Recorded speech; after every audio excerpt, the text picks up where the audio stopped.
everyone, I am Doainal from Molecular Biology and Genetics Department.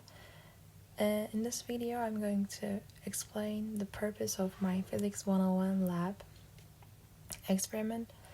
The experiment was centripetal force and circular motion on an air table. So the aim of this experiment was to measure and analyze the centripetal force required to continue the circular motion of a puck. And the centripetal force was provided by a spring attached to the puck. And also the main purpose of this experiment was to compare the theoretical results to the experiment results and calculate the centripetal force with different parameters such as radius and mass. Equipment of this experiment is air table, a puck, a spring, a ruler, and different weights.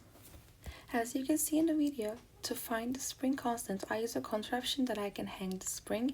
First I measured its length, and then on the end of the spring I attached the mass that is 100 grams and measured the extension again, and by Hooke's law I measured the spring constant.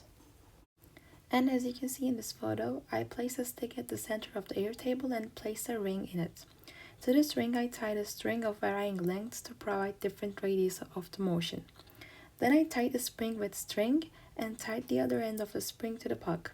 After setting up, I let the puck move in a circular path for 3 different radiuses, and I recorded the motion from the help of a friend to find the period of the motion. After completing this experiment, I found spring extension and period from the video that I took from above, and then calculated the velocity from the period and calculated the centripetal force and the force from the spring. Then I built a table of varying radius on my datasheet. By comparing the centripetal force to the force from the spring, I plotted the graph centripetal force versus radius. Then for the second part of the experiment, I taped different masses to the surface of the puck to see the relationship between mass and the centripetal force. The radius was constant this time and it was 3 centimeters. I performed 3 circular motions with varying mass and recorded from above with the help of a friend to find the period of the motion.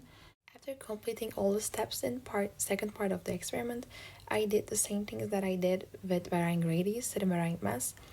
I calculated everything and filled the data sheet, but this time I filled the varying mass part.